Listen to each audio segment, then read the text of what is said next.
All right, it's that time again. Yo, we all know what time it is. CFM Radio.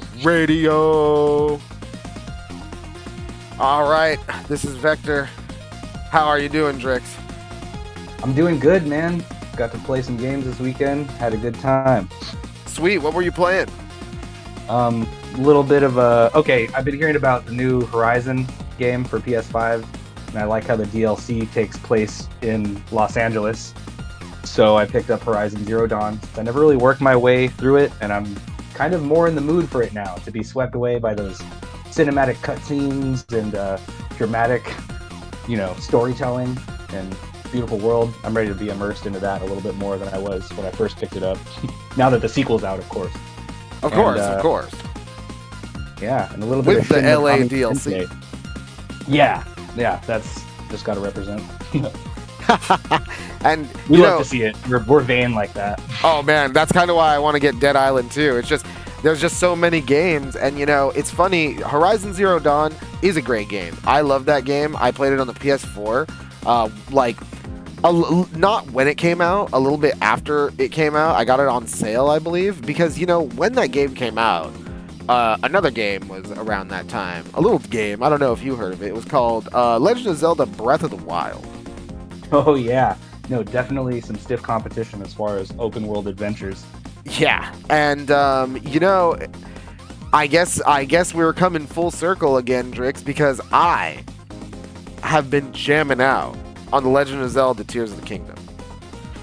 Yeah, no, that's what's hot this weekend. It really is, and you know what? I've been seeing a lot of so critically, this game has busted records. Critics love it, 9s, 10s, all over. There's a couple of more critical reviews, but if you read the reviews, they do make sense. Just don't take them like a headline. I actually believe that I'm on the side of the majority of the critics that give this a 9 and a 10. This is a great game, and I've heard a lot of detractions say on the internet say, well, this game is more or less either $70 DLC, which is not true at all. No. But the people who actually get into the meat of it, I don't know.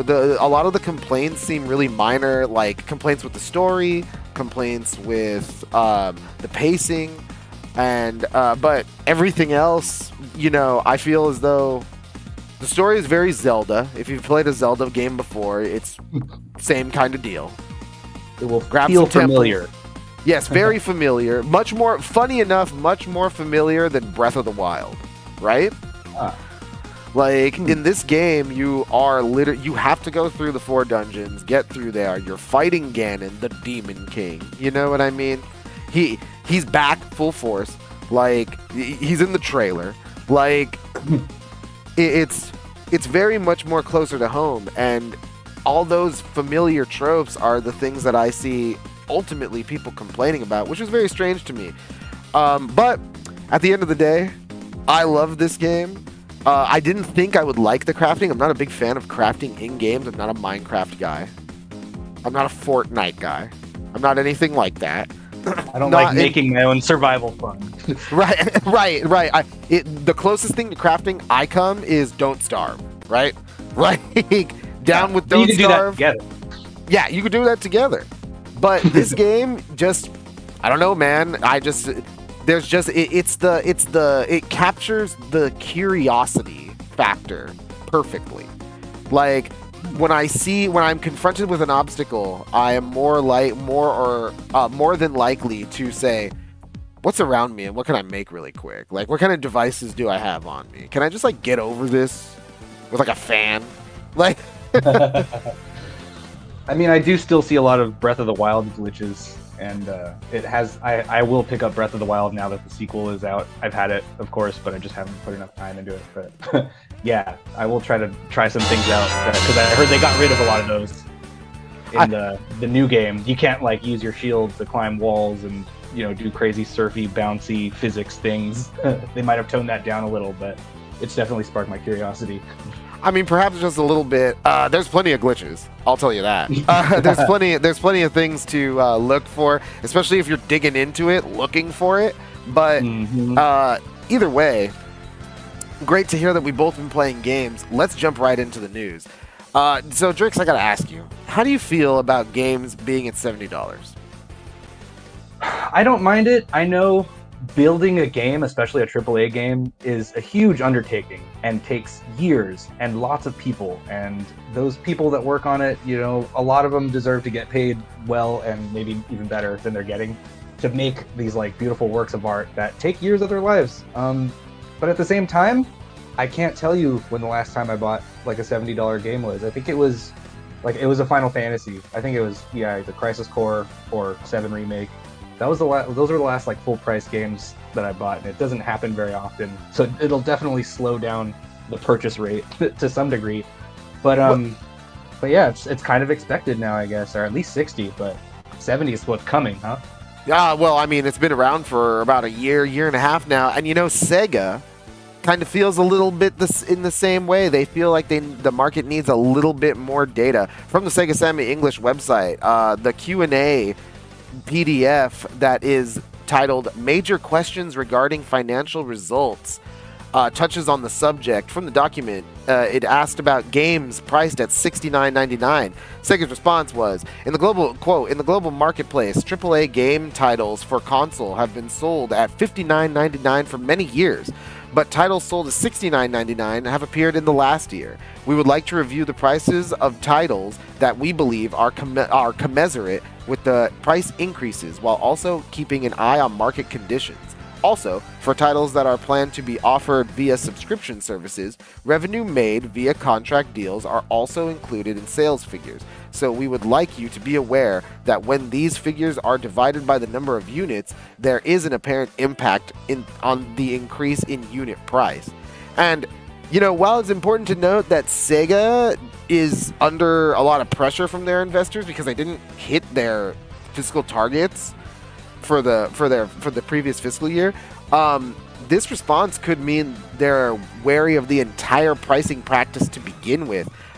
We've seen other smaller stories and headlines about people just, much like how you said, people are just buying less games at $70. Yeah, how else do we react? I mean, you got to really love something to be able to put up, you know, even sometimes 80 or like 100 with DLC bonus collector or whatever. So it's interesting that you bring up the DLC point because when in the PS3 era, like around midway, Asura's Wrath was the game that really was like the canary in the coal mine for me. But that game, you famously could not get the ending of the game without buying it in DLC. When I saw that, I remember thinking to myself, okay, so games today are no longer the $60 that I pull off the shelf, right? They're $100 because I need the DLC, because even though this game gets lambasted, and we saw it with Star Wars Battlefront 2 as well, like these games get lambasted for their horrible, greedy practices, but microtransactions, but if FIFA has taught us anything, these trends, by the time they hit us, are so deep rooted within the culture of the industry itself that it takes literally years to undo all the damage. In the case of FIFA and loot boxes, it took legislation. So wow. Yeah. Yeah, and a lot of Fortnite credit card refunds disputes, you know? Yeah, I totally forgot about all those. The kids buying Fortnite V-Bucks with their mom's credit card. And then mom being like, listen, I didn't get no V-Bucks, guys. What are you talking about? Yeah, be careful with that one. Yeah. Kids. So, you know, when I saw the price increase to $70, I remember saying it on social media that games used to be $100. Now you're probably going to end up paying $200 for your game in the in long completion. run. Yeah. For all of it. It makes so last week on the show I talked about Age of Wonders 4 and how it's a great 4X strategy game, one of the best ones that I've ever played. There are 4 planned DLCs for that game. Each of them are $10, or one of them is $10, and I think the other ones are $15. Plus, they said that there's going to be more cosmetic DLC. So, you could buy the premium edition for Age of Wonders up front for $100 and get all the future DLC. I chose to not do that. Now I'm kind of thinking maybe I should have, because going back to my own rule, what if this is a Paradox game as well, and we all know how these Paradox 4X games goes. They go for years on development with 80 expansion packs, you know what I mean? So I might have shot myself in the foot by not getting the premium for $100. Yeah, maybe. I mean, they do work really hard on all that math it takes to simulate a whole existence. Yeah, seriously. So I don't know about you, Drix, but do you remember Overwatch? Does anyone remember Overwatch? I've heard of this game. Aren't they they're under that Actibliz umbrella, right? Do you remember Overwatch 2? I remember hearing about it. No, I played some Overwatch 2 because it's free. Because it's free. So it's funny that you say that it was free, because if you also remember, Overwatch 2 was sold on the promise of an extensive in-depth single-player experience. The multiplayer was going to be free to play. It was going to be the Overwatch multiplayer, a better version of it, of the game that you all know and love. And then a big PvE single-player component was going to be added later. You remember that? Yeah, I mean, there was a big old deal about, what they were going to do and what was free, and like how different it was going to be from the first installation of Overwatch. So we have some news yesterday. Turns out that's not the plan anymore. Blizzard came out with an official blog post yesterday saying that the Overwatch 2 single-player hero mode DLC is scrapped. They are no longer doing it. The single-player will not be a thing. There will be no extensive, in-depth character progression trees or anything like that. Oh, wow. Did they spend too much on that lawyer they got last week? That might have been Microsoft, I believe. But it is funny because when this broke, same day, shortly after the announcement, GameSpot rolled in and released an interview with game director Aaron Keller. Per the interview, Keller explained that PvE is not being abandoned, but, quote, the real focus is on the story missions and that experience as opposed to the more open-ended hero mode and that stuff, end quote. When asked about the experience showcased back at the first reveal back in 2019, Keller confirmed that, quote, we are definitely not doing the hero mode and talents and that power progression system. Drix, this was the whole point. Wasn't that the whole point? I'm pretty sure that was the point. It was the whole point of Overwatch 2. Jeff Kaplan, before he left, came out and he was like, fellas, this is a real sequel. This isn't just DLC. This isn't a rebranding, and we're going to prove it with an extensive PvE experience. It doesn't sound like that's happening. No, I think that's what we just learned in the news, huh? Yeah. They recycle binned it, didn't they? Yeah. They might have even emptied the trash on that bad boy. I do believe they formatted the hard drive. Yeah.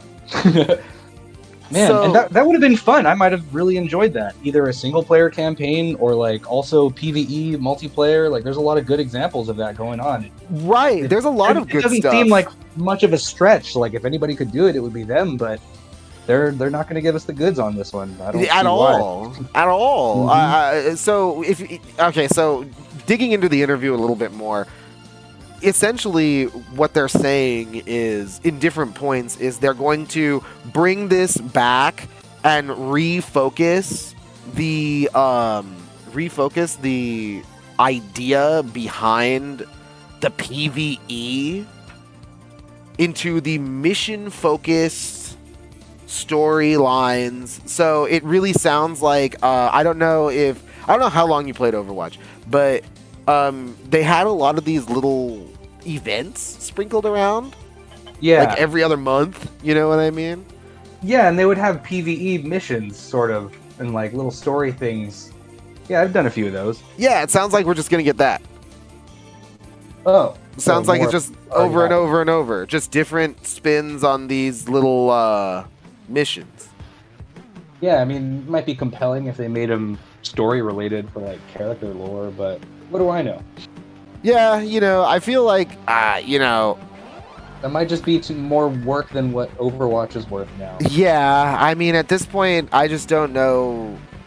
I don't know what to expect from the game. It's hard to kind of take it at face value. I haven't played Overwatch since they made the switch to Overwatch 2, but at the same time, I also believe that the switch into Overwatch 2 was just a really, really jarring thing. I remember people, when the game came out, or when the game, I guess, moved into Overwatch 2 mode, they were saying that it was a very different game. The time to kill was harder. The people, like, it wasn't really casual friendly as it used to be. So, I mean, it's a big switch in focus.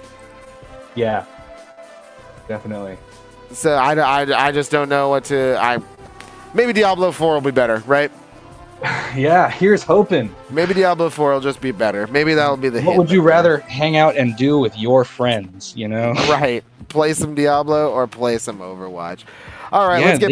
if they're gonna do the labor, they got to put a little bit of love into it. Just a little bit. I mean, I don't know. I unfortunately skipped the Diablo 4 betas. I didn't get a good impression of it, so we'll see when it comes out, I guess. Drix, what do we got? Listen, what do we got on the tunes going right now?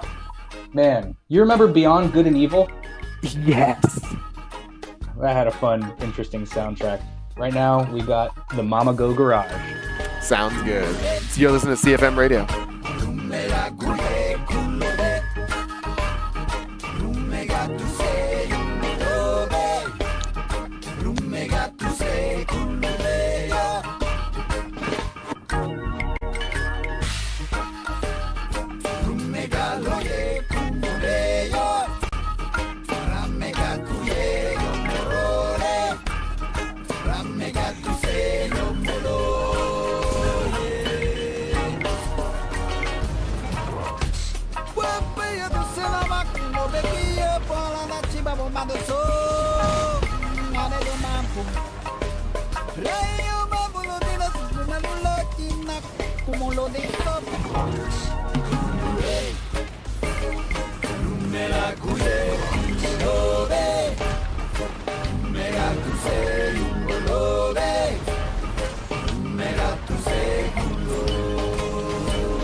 声があるじゃろ。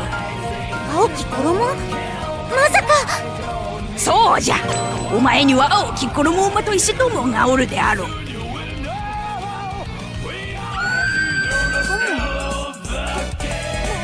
あの悪魔のこと？そうですか。ではシルク、ウィーローが消えてしまっている謎の解決頼みましたよ。さあ急ぐのじゃ。青き衣をまといし者を見つけ出せ。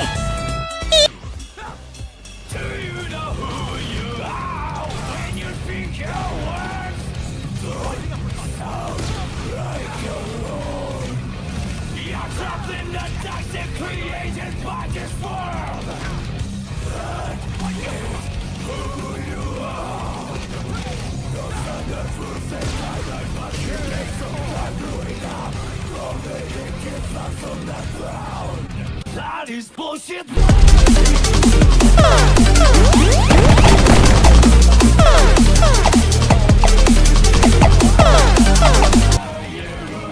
Can't feel a thing. We already know the smell of the game. Remember you are blazing, still your heart is blazing. If the world made you, I don't need a new world after you. Soon you will know. We already know the smell of the game.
Can't you see I'm blazing? Still my heart is blazing. If the words kill me, I don't need a new world over you.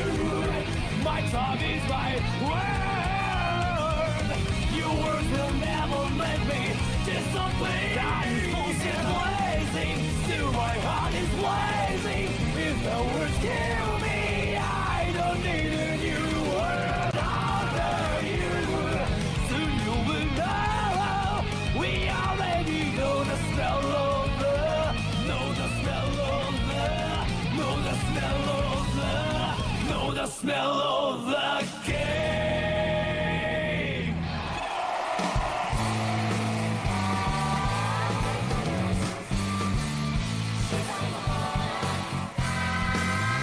Shedding tears, dollars real near. Try to shift into gear.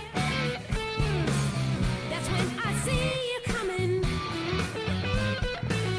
preventing me from running.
And that, ladies and gentlemen, was a classic from Jammer Lammy. That is the final stage of that game.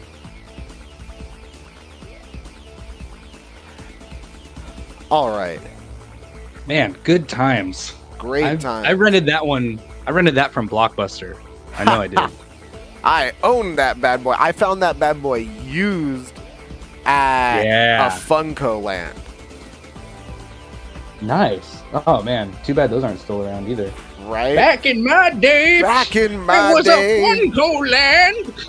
I used to pick up games and keep them on the shelf. At the Hollywood Video Game Crazy. Oh my God, Game Crazy.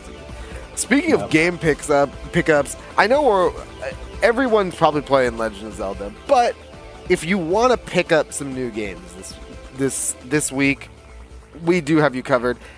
Yesterday, we had Trinity Trigger, the new for PS5, PS4, and Switch. I believe it was out on PC. That is the new JRPG style from old school Final Fantasy devs. Oh yeah, that looks very attractive to me. Indeed. It looks pretty good. I actually don't know how that was received, so might want to check it out. It is on PS5, PS4, and Switch. Currently out for PC. We have the Outlast Trials coming out tomorrow. This is a multiplayer survival horror type game. So scary. Yes, for you horror fans, you really got something to look forward to with your friends. If you like Phasmophobia, I guess, you probably will like this game. And if you have been playing Zelda, and you've been into this crafting, building, making vehicles, and driving them all over Hyrule, you probably don't want to miss Lego 2K Drive. That comes out on Friday, the 19th, for PC, PS5, Series X, PS4, Xbox One, and Switch. It's on everything. This is on everything. I'm excited for Lego 2K Drive. The last time we had a Lego kart race, I actually think both Lego kart racers, Lego Racer games for N64, and I think there was one for the Game Boy. Both of those were pretty good. Yeah, I remember playing that Lego Racer. That was a good time. Yeah. Especially for you know, K through 12 Lego fans and stuff. And you know what? I think the biggest appeal of any Lego game is just making whatever you want to make, right? Like, yeah. You just make a car and you let that thing drive. It doesn't matter how nonsensical it is. It doesn't matter how, like, you know, it's not going to be like Armored Core. It's gonna be like, it's not going to be where like, oh man, I gotta like, you know, this I gotta put stats min max. Not even, dude. It's even worse in Armored Core. My robot will not run, and I do not know why. Like I have no idea. Why? Where did my robot? Does not fly. Does not fly. Too top heavy. Cannot move. Like what? What then? When you have the wrong legs? I can't wait to have the wrong legs. Me neither. So, those are some new releases that you want to be picking up. If you're done, or you want a little bit of a different speed from Breath of the Wild. Drix, what do we got playing right now? Oh man, we got Find Your Way from the Third Strike soundtrack. And it's a great one. Coming at you. Coming at you, CFM Radio, Find Your Way, Third Strike.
coming hot off the heels of another classic, City Escape, here on CFM Radio. Now, Drix, we all know that The Legend of Zelda Tears of the Kingdom is out. Oh yeah, it's Sold out. 10 million copies in just 3 days. It just proves that everyone loves it. However, Yeah, definitely. Game Informer has the goods. They sat down with the series producer Eiji Aonuma and director Hidemaru Fujibayashi for an eye-opening interview. This interview is crazy, Drix. It's pretty crazy. Game Informer interview, Legend of Zelda, Tears of the Kingdom, the series producer, and the About as director of big the as game. media gets. Yeah. That's as big as it gets as far as game news and game releases. There's a lot of Link fans out there. Whole lot of them. And in the interview, the two Zelda brains come together to talk Zelda sequels, creating the new grand landscapes of Hyrule from this game and the last, and about how it is quote-unquote safe to say that Breath of the Wild was the new Ocarina of Time in terms of an archetype for the future of the franchise. Drix, can you believe those words? Yeah, I mean, and right from the horse's mouth too. It's not like from your friend in school, you know. It's like, Yeah, that's it's not them from you. saying, look, this is no- how we feel. Yeah, we the no- artists. No talking heads. No commentary. No nothing. Like you Just like said. We think this is it. Like, this is what Zelda's going to be like now. And yeah, I'm here for it. I'm excited. Yeah, like I really feel like, again, there's a lot of Breath of the Wild and Tears of the Kingdom are both really unique in that they are definitely, I think the thing that people detractors of the game, like one of the biggest points that they miss is that it might not be groundbreaking, right? Open worlds are nothing new. Huge open worlds are nothing new. I mean, hell, gliding around in games and climbing up mountains in games is nothing new, right? But It's become just commonplace. but it's the for the fact genre. that and it's weird to say it, especially coming from me. I'm not really a big fanboy of much things. I'm a big Digimon fanboy. That's what I'm a fanboy of. But like, Yeah. you know, to say, man, there's not a lot of things special in this game, and to ignore the progression of the franchise and how Aonuma did go in the interview, does go into detail about why he believes this is a new Ocarina of Time, and he actually says that he believes like that you are correct, or that the interviewer is correct, and that the people were correct, and that Ocarina of Time was sort of the archetype for the franchise at that point. But he admitted that it left them limited. It left them constrained in the stories and experiences that they wanted to do. And you can feel it in the gameplay. You can feel the something emerging from Wind Waker, from what was the one? Skyward Sword, from Spirit Tracks, you know, and including into the sequel, of course, the sequels, not just like Majora's Mask that was rushed, but you also had A Link Between Worlds that was a fully fledged 3DS sequel to A Link to the Past. Like, you can see these little shades of Zelda trying to break out of its own mold. And then Breath of the Wild, I think that's one of the biggest reasons why Breath of the Wild was received so well for a Zelda game, was that it literally did. It was like a chrysalis cracking moment, like, for the franchise. Yeah, no, absolutely. You're right. Like, from, you know, after the GameCube, 3DS, and Wii, like, Zelda was really like trying to figure it out. And yeah, I mean, especially after Breath of the Wild success, like they're doing it. This also breaks hit the a wall. Zelda curse. Yeah, they hit a wall and they figured out how to get above and beyond it, and Yeah. it's great. We're loving it. Yeah, and it's like you said, you know, we're the ones who get to enjoy it and love it. And, you know, going from one thing that we love to talk about to something that I don't know how many people like talking about this, but I know the internet does. From Eurogamer, UK MP's grill regulator over Microsoft Activision Blizzard deal block day after EU grants approval. quote, there are questions over whether the UK is open for business. Whoa. They're just wondering if they have all their shit together right now, I guess. They're really, it's really interesting. It's heating up. From the article, the UK has always encouraged, and it is the CMA's duty to encourage, open competitive markets. We are vigilant, as it is our duty to investments that consolidate an already entrenched market power. I would challenge the premise that there is an impact on international confidence on doing the business in the UK, suggesting that this would conversely not inspire confidence if the UK was seen to, quote, be turning a blind eye to anti-competitive mergers. So this whole thing has blown the deal wide open again. And again, from the article, the EU's decision this week has reopened the debate anew, a potential source of further discomfort for UK Prime Minister Rishi Sunak and Chancellor Jeremy Hunt, who previously said they wanted the UK to be seen as the Silicon Valley of Europe. Tricks. This is a mess. Yeah, I mean, like some internet troll just shouted, well, is your kingdom even united right now? That's what it sounds like to me. Literally, though, like, it really is. This is... we have big corporations attacking governmental bodies. Yeah, and they're calling duking it out, and we're seeing it more. They're duking this out hardcore. Literally asking if the UK is open for business or not. Whoa! Yeah, it's like Disney v Florida all over again. The European version. God, except instead of something that's could be relatively seen as some sort of political squabble, these are literally people telling the whole UK, can anyone even do business here? I mean, yeah, they're raising a point. Let's see if it lands. And the Silicon Valley, oh my God, the Silicon Valley statement, like, geez, what a shot in the foot. Like, oh man, we want it to be like a lot of things, a lot of stuff, in a lot of ways.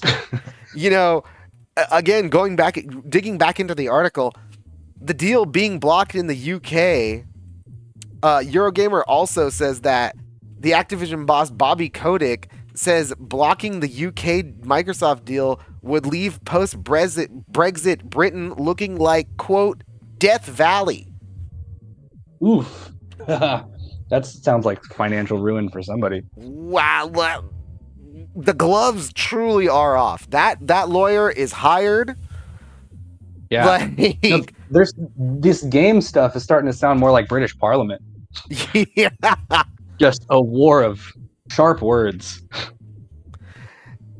Moving forward, quote, there's a clear message here. The European Union is a more attractive place to start a business than the United Kingdom. Adding, quote, the English Channel has never seemed wider. Whoa! I'm living for these metaphors, though. They're starting to write some good English words. It's at least pretty talking about it. It's pretty insane. It's pretty insane to see this going down over video games. It just, like you were saying earlier, Drix, the amount of people, the amount of resources, the amount of artists, the visionaries that need to come together in order to get this product to you. That's a lot of money. Yeah. No, and that's what's holding their interests and the interest of their investors, I suppose. Because that's how it works, right? They're all just shared by a board of some kind. That's some kind. This Eurogamer article says that the Microsoft now faces the difficult task of appealing CMA's decision, and that is something that the article says will likely take the rest of the year, if not longer. So this whole thing, they have the burden of proof, right? They got to prove it. They got to prove it all. Right. And like this whole thing, under the pretext now of Bobby Kotick saying that this block is going to make it look like Death Valley. Whoa. That's a little intimidating. Might even call it a threat. so Drix, does this? None of us. We don't need to go into the situation in Eurasia, right? Like, yeah, I don't know. I'm not from there. I don't. We don't need to know go what's into going on, that. man. I don't have I have no true insight on such things, but capital flight is a real thing. And if capital flight is real and this deal could potentially create jobs and give them the Silicon Valley of Europe mantle. Yeah, the title, the World Championship, Silicon Valley of EU. If that's how things are gonna be, like, oh man, it really is economic ruin. Yeah, that's a pretty intense paradox game they're playing over there. Yeah. You're not kidding. This is and it ain't Age of Wonders. Yeah, this is not the Age of Wonders that we are loving. Some people are stressing out because there's a lot of money involved. Yeah, I can't just build a gold mine. Stress. I can't just build a gold mine and be like, all right, income up 50%. Like, no, actually, somebody's got to do some work somewhere down the line. Someone's got to do some work in the Bitcoin mines. Like, likely. Well, that'll be it for the news for this week. The CFM Radio. I'm Vector. This is Drix, aka Benham. And we are going to lead you out today. What are we leading the people out with today, Drix? We got the dual theme from Pokemon trading card game. Oh man, we cannot wait until that comes out on the virtual console. We will be streaming that more than likely. Nice. Yeah, that was a good one. I don't beat a lot of games, but I beat this one and it was a good time. I learned how to play the Pokemon card game. Right? And it was fun. Pokemon trading card game. Yeah. You're listening to it right now. CFM Radio.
this. Reckless, got a checklist when I wreck kids. Think before you get in the way. Ain't no exception, sure you can lay. Infectious, yet the freshest and I'm restless. Check this, what you mess with is a death wish. Let's get ready cause you can't stop mine. Chainsaw, stop sign on your back blind side. Roll like a tank, hit like a tank. Laugh all the way with the money to the bank. Crush, kill, destroy your opponent. I'm a survivor, only component. Zoning, gotta make it to the next morning. Roaming, seeing who I'm gonna hit, honing. Pinpoint accurate, laser aim in the system, but I ain't playing your games. S to the U to the R to the V to the I to the B to the A to the L. Defense, be through. Defense, be through. S to the U to the R to the V to the I to the B to the A to the L. Defense, be through. Defense, be through.